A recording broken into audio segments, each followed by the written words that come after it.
So hello dear learners, PG welcome see you in PG point. कैसे हैं आप सब? एक बार फटाफट से बता दीजिएगा और शुरू करेंगे आपका आज का सेशन, जो कि बहुत ज़्यादा औसम रहने वाला है। तो आप लोगों को पता है कि जो आपका पेपर 1 है, कौन सा, विद्यालय प्रबंध एवं नेतृत्व का, तो इसकी पूरी डिटेल्ड सिलेबस की वीडियो चैनल पे अवेलेबल है। प्लेलिस्ट के माध्यम से सब चेक कर सकते हैं। पेपर 1 के नाम से आपकी पूरी प्लेलिस्ट बनी हुई है, ठीक है। उसके बाद में हम बता दें कि जो आपका ये वाला पेपर है, पेपर 1, इसकी जो यूनिट 1 है, नेतृत्व से संबंधित, संप्रेषण से संबंधित, तो वो सारी चीजें मैंने वहां पर कवर करवा दी है, ठीक। अब जब वो पूरी यूनिट कंप्लीट हो गई है, यानी कि यूनिट 1 जो है, ठीक है, वो आपकी कंप्लीट हो गई है। यूनिट 2 अभी आपकी चल रही है, ठीक, शुरू हो चुकी है। उसकी क्लासेस आपकी रोज शाम को 4 बजे चल रही है। ये आपका पेपर 1 है और पेपर 1 की क्लासेस आपको रोज शाम को 4 बजे मिल रही है, ठीक है, एज पर अवर स्ट्रेटेजी। अब लेकिन यूनिट 1 होगी तो मेरे को ऐसा लगा, देखिए अभी ये बिल्कुल क्लियर नहीं है कि पेपर आपका डिस्क्रिप्टिव होगा कि ऑब्जेक्टिव, क्योंकि जो आपकी सीएसजीएम यूनिवर्सिटी है ना, इसकी तरफ से कोई भी ऑफिशियल नोटिफिकेशन जारी नहीं हुआ है। आप सबको भी बहुत अच्छे से पता है। अखबार के आर्टिकल की जो भी न्यूज है वो हमने आपको कह सकते हैं वीडियो के माध्यम से दिखा दिया, ठीक। तो अब हम लोग बात कर लेंगे कि भाई देखो, कोई दिक्कत नहीं है। वेरी शॉर्ट, शॉर्ट और लॉन्ग, 3 टाइप के ये क्वेश्चंस हो गए, एमसीक्यूज हो गए।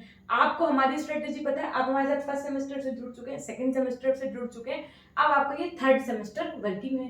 तो थर्ड सेमेस्टर में भी अगर कभी एमसीक्यूज हो गया तो ये तो बहुत अच्छी बात है। अगर एमसीक्यूज हो जाता है तो हम आपकी बहुत अच्छी प्रिपरेशन करवा देंगे। लेकिन अगर व्याख्यात्मक हो गया मैम, तब क्या करेंगे? तो उसके लिए आपके लिए ये एक सोल्यूशन हम लेकर के आए। यहाँ पर हम लोग अति लघु, लघु और आपके लॉन्ग आंसर, ऐसे ऐसे लॉन्ग आंसर आज हम डिस्कस करेंगे जो आपके कह सकते हैं हम एग्जाम में आएंगे ही आएंगे। मतलब एक क्वेश्चन तो उससे बनना निश्चित ही होगा। तो इसी संदर्भ में सबसे पहले हम बात करेंगे आपके अति लघु उत्तरीय प्रश्न की। अति लघु उत्तरीय प्रश्न का मतलब हो गया very short type question answers. तो एक ये 3 ये हैं, ठीक है, जो आपके स्क्रीन पे यहाँ पे बोर्ड पे लिखे हुए हैं, ठीक। उसके बाद में भी 2 और डिस्कस करेंगे, फिर शॉर्ट डिस्कस करेंगे, फिर उसके बाद में लॉन्ग आंसर डिस्कस करेंगे। तो सेशन के एंड तक बने रहिएगा। अगर आपको ये अच्छे लगे क्वेश्चंस तो इनका स्क्रीनशॉट भी लेते रहिएगा, ठीक है, क्योंकि ये क्वेश्चन सेम टू सेम आपको मिल सकते हैं एग्जाम में, ठीक है। तो बहुत गहराई से समझिएगा, क्योंकि आपको इनकी क्या करनी है, प्रैक्टिस करनी है। हमारा टेलीग्राम चैनल पीजी पॉइंट के नाम से, आप वहां से जुड़ सकते हैं। अगर आपने अभी तक हमें इंस्टाग्राम पे फॉलो नहीं किया तो पीजी पॉइंट ऑफिशियल के नाम से हमारी इंस्टाग्राम आईडी है, आप हमें वहां से भी अपने क्वेरीज, अपने क्वेश्चंस वगैरह सब पूछ सकते हैं, ठीक है। तो देखिए, पहला क्वेश्चन नंबर है आपका, क्वेश्चन नंबर 1 की अगर मैं बात करूं तो है अति लघु का, शैक्षिक नेतृत्व से आप क्या समझते हैं? क्वेश्चन पूछा जा सकता है आपसे, है ना, वेरी शॉर्ट में, कि शैक्षिक नेतृत्व से आप क्या समझते हैं। तो भाई जब हमने आपको ये यूनिट पढ़ाई थी, सबसे पहले चैप्टर ही मैंने नेतृत्व का पढ़ाया था। तो सबसे पहले तो आप यहाँ से शुरू कर सकते हैं कि भाई आपको लिखना आंसर अपने अकॉर्डिंग है। आप बुकिश लैंग्वेज तो लिखेंगे नहीं, या आप मान लीजिए कल को इजी नोट्स खरीद लेते हैं, आप उसकी लैंग्वेज तो लिखेंगे नहीं। तो आप अपने शब्दों में आंसर को लिखेंगे। मैं आपको लिखने का तरीका भी बताऊंगी, तो वो धीरे धीरे करके हम आपको समझाते हुए चलेंगे, ठीक है। हालांकि वेरी शॉर्ट है तो आपको बहुत लंबा आंसर नहीं खींचना है, कम शब्दों में अपनी पूरी बातें कह देनी है, ठीक है। तो शैक्षिक नेतृत्व से आप क्या समझते हैं भाई? आपको पता है, थोड़ा सा मैं एक रिव्यू दे दूं। आपको पता है कि भाई आजकल जो है, पहले क्या था भाई, सिर्फ ये भाई यहाँ ऐसे आंसर नहीं लिखना, मैं सिर्फ आपको डिस्कस कर रही हूँ कि क्या क्या व्यूज डाल सकते हैं उसमें। सबसे पहले मैं आपको बता दूं, अपना आंसर लिखने का जो तरीका है, अगर आप उसको बहुत अल्टीमेट बनाना चाहते हैं तो किन्हीं दो विद्वानों की डेफिनेशन जरूर याद कर लीजिएगा।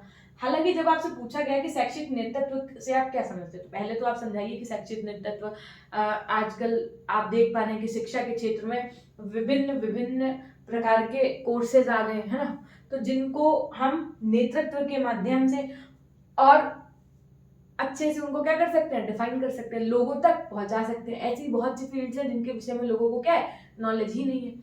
तो आज चाहे वो हमारे प्रशासक गण हो, चाहे वो हमारे कह सकते हैं अध्यापक गण हो, है ना, चाहे आपके डिपार्टमेंट ऑफ एचओडी हो, ये सब इन्हीं सबके नेतृत्व से, इन्हीं सबके आज हम कह सकते हैं प्रबंधन से जो हमारा शैक्षिक नेतृत्व है वो कहीं ना कहीं सफल होता जा रहा है, ठीक। फिर आप किन्हीं 2 लोगों की डेफिनेशंस के माध्यम से समझा सकते हैं कि बोल्स के अनुसार शैक्षिक नेतृत्व या किम्बल यंग के अनुसार आपका शैक्षिक नेतृत्व क्या है। तो देखो, इस तरीके से आप यहाँ पर शैक्षिक नेतृत्व को समझा सकते हैं, ठीक। तो ये तो हो गया आपका क्वेश्चन नंबर 1। एक बार इसको आप देख लीजिएगा, इसको मैं रिमूव कर दी जाऊंगी ताकि मैं नेक्स्ट क्वेश्चन यहाँ पर समझा सकूं आपको।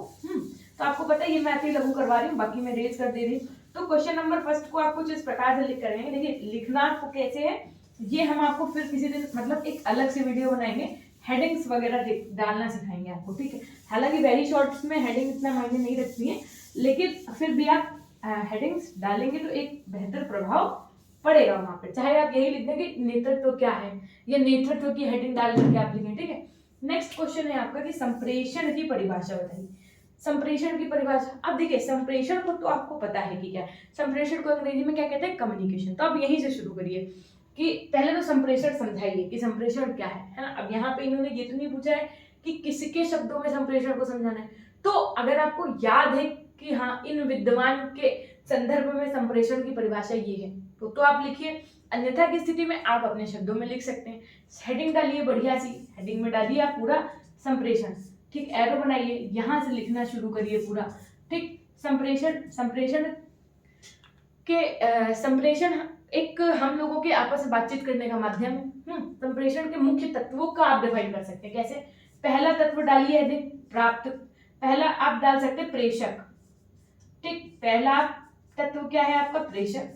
दूसरा तत्व आप हेडिंग डाल दीजिएगा, ये लिखने के बाद मान लीजिए लिख दिया आपने। दूसरा तत्व आप क्या डाल सकते हैं, माध्यम, भाई जिसके माध्यम से हम अपनी बातचीत कर रहे हैं, कम्युनिकेशन कर रहे हैं, संप्रेषण कर पा रहे हैं। तीसरा आप क्या डालेंगे, प्राप्तकर्ता। क्या डालेंगे, प्राप्तकर्ता, जो उसको रिसीव कर रहा होगा, जो आप, ठीक। ये हो गए आपके 3 हेडिंग्स।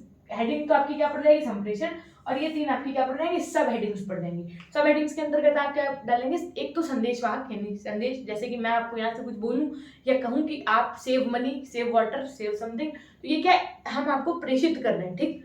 अब ये जो प्रेषित कर रहे हैं ये किस माध्यम से कर रहे हैं, भाई कोई तो कोई मीडियम होगा ना, तो हम आपको किससे कर रहे हैं, वीडियो, यूट्यूब और इंटरनेट के माध्यम से कर रहे हैं। तो ये आपके किसके अंतर्गत आ जाएंगे, माध्यम के अंतर्गत आ जाएंगे। अब यदि मैं बात करूं प्राप्तकर्ता की, तो आप क्या कर रहे हैं, इन सब चीजों को रिसीव कर रहे हैं, है ना, कि कैसे पेपर में लिखना है, क्या करना है, क्या चीज है, तो वो आप प्राप्तकर्ता के माध्यम से हो, ठीक। इतनी बात समझ में आ गई।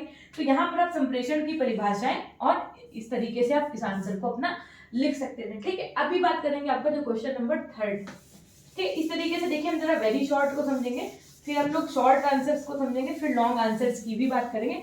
तो सेशन के एंड तक रहिएगा। और मैं तो यही कहूंगी कि आप लोग एक कॉपी बना लो और कॉपी में सीधे सीधे यूनिट 1 डाल के ये आंसर्स नोट, क्वेश्चंस नोट कर लीजिएगा, और इनको लिख लिख के आप क्या करेंगे, प्रैक्टिस भी कर लेंगे, तो ये आपके लिए रामबाण साबित होगा। 3rd क्वेश्चन में कहा गया है कि संप्रेषण की प्रक्रिया को चित्र द्वारा समझाइए, या चित्र द्वारा स्पष्ट कीजिए। देखिए ये क्वेश्चन अगर आपको याद है तो इट्स वेल एंड गुड, नहीं तो हमने आपको ये क्वेश्चन बहुत अच्छे से कराया। आपको अगर याद हो, देखो 2 तरीके से इसके फिगर बनाए जा सकते हैं। अगर आपको एग्जाम में याद है तो आप इस तरह बनाइए, नहीं तो ये वैसे जो पहला वाला फिगर है वो ज्यादा अच्छा रहेगा अगर आप ऐसा बनाएंगे। पहले तो आप क्या बनाइए, देखिए यहाँ पे आप ऐसे करके ये कुछ ऐसा फिगर बना सकते हैं, मैं बताती हूँ इन बॉक्सेस में आपका। ये कुछ सर्कल वे में बनाइएगा, है ना, ऐसे करके। ये पहला हम हटा देते ना, इरेज कर देते ताकि मेरे को स्पेस मिल पाए, ठीक। ऐसा करके आप ये ऐसे ऐसे, ये एरो का मतलब ये है कि ये यहां से ऐसे करके क्या हो रहा है, कम्युनिकेट हो रहा है, ठीक। तो इसमें आपको क्या फिल करना है, देखो यहां पर आपका क्या होगा, यहां पर आप लिख सकते हैं संप्रेषण माध्यम। हालांकि दिख नहीं रहा होगा, दिख रहा है तो इट्स वेल एंड गुड, लेकिन आप हमारी आवाज को ध्यान से सुनिएगा, पूरा लिखिएगा। यहाँ पे स्पेस कम है तो मैं सिर्फ मां लिख दे रही हूँ। संप्रेषण माध्यम, यहाँ पर भी आप क्या लिखेंगे, सेम चीज लिखेंगे, संप्रेषण का माध्यम। यहाँ पर आप क्या लिखेंगे, प्रेषक। देखो ये ना आप एरो में कर लीजिएगा, मैं थोड़ा सा बड़ा लिखूं ताकि आपको दिखाई पड़े। यहाँ पर आप क्या लिखेंगे, प्रेषक, और यहाँ पर आप क्या लिखेंगे, प्राप्तकर्ता। अब समझिएगा बात को, हम आपको एक एग्जाम्पल के माध्यम से समझा देते हैं कि ये चक्र चलता कैसे। ये क्या है आपका, एक संप्रेषण है, ठीक है, एक प्रकार का संप्रेषण है जिसको हम क्या कर रहे हैं, फिगर के माध्यम से समझा रहे हैं। अब कैसे मैम, हमने कहा देखो, जैसे आप एग्जाम्पल ले लो व्हाट्सएप का, ठीक, एग्जाम्पल ले रहे हैं, आपको ये लिख नहीं देना है वहां पे। व्हाट्सएप की अगर मैं बात करूं तो सबसे पहले क्या किया, व्हाट्सएप के थ्रू एक प्रेषक ने, यानी कि मैंने आपको एक मैसेज भेजा, ये मैसेज कहाँ गया, माध्यम में गया, इंटरनेट के माध्यम से, व्हाट्सएप के माध्यम से किसके पास चला गया, प्राप्तकर्ता के पास चला गया। हमने भेजा हाय, इनके पास व्हाट्सएप के थ्रू यहाँ चला गया, ठीक। उसके बाद प्राप्तकर्ता ने क्या किया, एक दिल वाला इमोजी भेजा, भाई ये दिल वाला इमोजी फिर कहाँ गया, फिर ये व्हाट्सएप के थ्रू, इंटरनेट के थ्रू, यानी कि माध्यम के थ्रू कहाँ तक आया, प्रेषक के पास आ गया, यानी कि रिसीवर के पास आ गया। समझ गए बात को आप। तो ये इस तरीके से कुछ इसका फिगर बनेगा, किसका, संप्रेषण की प्रक्रिया का, संप्रेषण की प्रोसेस का, कम्युनिकेशन की प्रोसेस का, ठीक। हालांकि अब अगर मैं बात करूं सेकंड वाले पॉइंट की कि मैम और कैसे बना सकते हैं, देखिए one of the best figure तो यही माना जाता है कि जैसा आप इसको अच्छी राइटिंग में बना सकते हैं। ये तो मैंने एक रफ रिव्यू दिया है आपको, ठीक है। तो ये इससे आप ये मान के चलिए पूरे मार्क्स गेन कर सकते हैं। एक और फिगर आप बना सकते हैं मैम, कैसे? हमने कहा देखो यहाँ पर आप ये वाला मैं थोड़ा इंग्लिश में लिख देती हूँ ताकि इंग्लिश वाले बच्चों को थोड़ा सा अच्छा लगे। यहाँ पर आप बना सकते हैं सेंटर, यहाँ पर आप बना सकते हैं मीडियम, ठीक, और यहाँ पर आप बना सकते हैं रिसीवर, ठीक है। यानी कि सेंटर मतलब प्रेषक, मीडियम मतलब माध्यम, और रिसीवर मतलब प्राप्तकर्ता, ठीक। ये अब एरो जो बनाने हैं वो आपको कैसे बनाने हैं, इनका विशेष ध्यान रखिएगा। कैसे बनाएंगे? एरो के बीच में आपको ये वाला साइन बनाना है। कैसा? रिवर्सिबल। कैसा बनाना है? रिवर्सिबल बनाना है। इसका मतलब ये है कि ये प्रोसेस कैसी चल रही है? रिवर्स में चल रही है। स्टैंडर्ड से मीडियम में गया, जैसे मान लीजिए आपने क्या भेजा, हाई भेजा, तो ये हाई मीडियम में गया। मीडियम से किसके पास? मीडियम का मतलब हाई जो आपने भेजा वो किसके पास गया? व्हाट्सएप इंटरनेट के थ्रू किसके पास गया? वो गया आपके रिसीवर यानी कि प्राप्तकर्ता के पास हाई पहुंचा।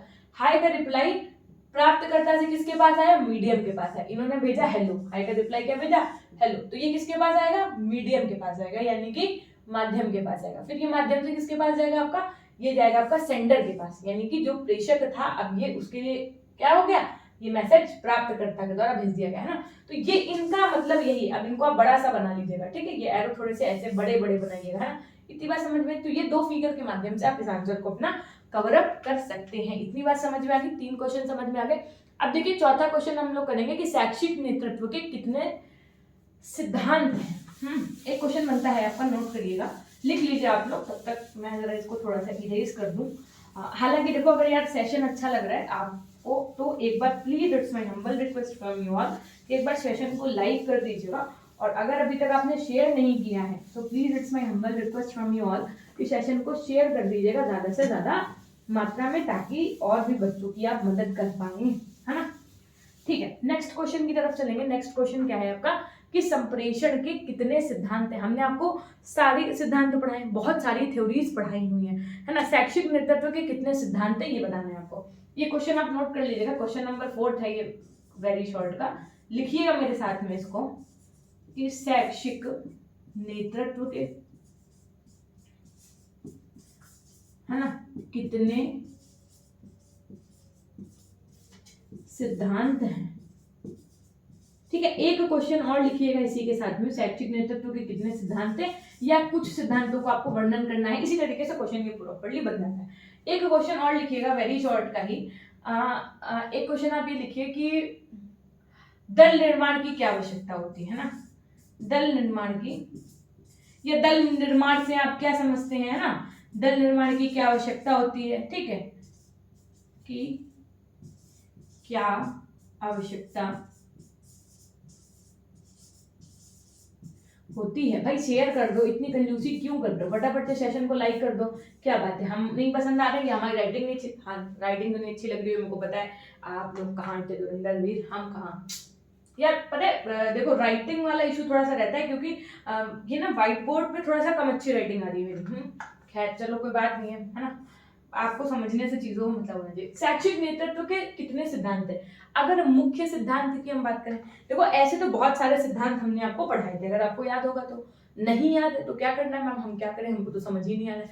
हमने कहा एक काम करो, अभी आपके पास पूरा समय, अभी ज्यादा से ज्यादा पेपर 1 की 10 क्लासेस हुई होंगी, ठीक है। अगर थ्योरेटिकल पेपर आ गया ना तो सीरियसली बता रहे हैं फंस जाएंगे। अगर आपने ये सारी 4 क्लासेस नहीं की, आपको हेडिंग्स या इन सब चीजों का ज्ञान नहीं हुआ, तो आप जाइए प्लेलिस्ट में और शुरू से वीडियो देख डालिए 2x की स्पीड से, सब समझ में आ जाएगा, ठीक।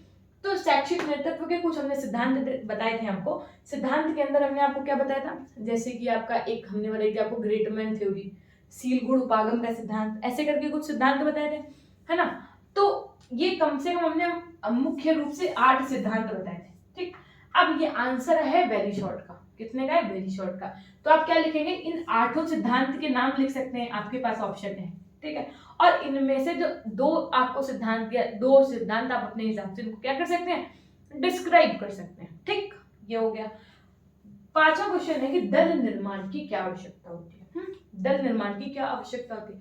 तो इसमें हम लोग क्या कर सकते हैं, क्वेश्चन में एक फिगर बना सकते हो। कैसे, तो समझिएगा। एक फिगर आप ऐसे बना सकते हो जैसे कि मान लीजिए ये आपने यहाँ पर लिख दिया एक प्रोजेक्ट। मैम ये फिगर क्यों बता रही है, क्या जरूरी है बनाना? हमने कहा कोई जरूरी नहीं है बनाना, कुछ भी नहीं करके आओगे तब भी कोई जरूरी नहीं है। लेकिन अगर हम आपको बता दें, अगर आप फिगर के माध्यम से अपने आंसर को रिप्रेजेंट कर पाएंगे तो ये मान के चलिए कि मार्क्स जो होंगे आपके वो बहुत स्टैंडर्ड लेवल पे, बहुत अल्टीमेट लेवल पे मिलेंगे।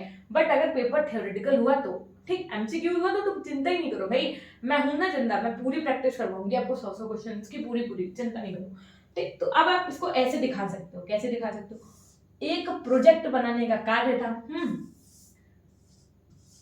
हाँ, ऐसे ही फिगर देखो, एक थोड़ा सा प्रोफेशनल फिगर भी आप, भाई देखो जिसकी जैसी आर्ट वो उस हिसाब से बनाने का, जरूरी नहीं है कि आपको बहुत प्रोफेशनल बनाना है ना, सिर्फ आपको ये दिखाना है ना, कि यहाँ पर ये फिगर बना सकते हैं। इस फिगर को बनाने का मतलब क्या है, देखो जिसकी जैसी आर्ट है वो छोटा सा बना सकते हैं, जरूरी नहीं है कि आप बनाए, कोई जरूरी नहीं है, लेकिन ये आपके ऊपर निर्भर करता है कि आप क्या कर रहे हैं। ठीक, ये तो बड़ा ही खतरनाक बन गया है ना। इस तरीके से आप कुछ बना सकते हैं।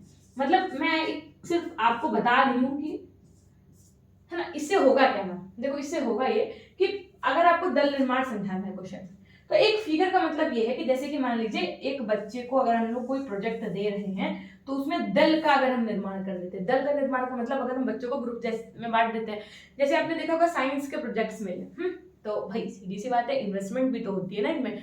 तो जैसे साइंस का प्रोजेक्ट मिला तो आपने क्या किया कि चिंकी, मिंकी, कीचू और पिंकी को एक ग्रुप में कर दिया। तो वो उनको आपने कह दिया कि आप लाइट पे प्रोजेक्ट बना के रखेंगे। ठीक है, एक ग्रुप था, आपने उनको कह दिया कि आप लोग बना के आएंगे इलेक्ट्रिसिटी पे प्रोजेक्ट, है ना। उसमें आपने शामिल कर दिया राहुल को, पिंकी को, चिंकू को और मिंकी को। ठीक है, तो इस प्रकार से क्या कर सकते हैं, दल का निर्माण कर सकते हैं। दल निर्माण की आवश्यकता क्यों होती है, सबसे इंपॉर्टेंट बात, आप ये हेडिंग डालेंगे, क्या हेडिंग डालेंगे, दल निर्माण की आवश्यकता।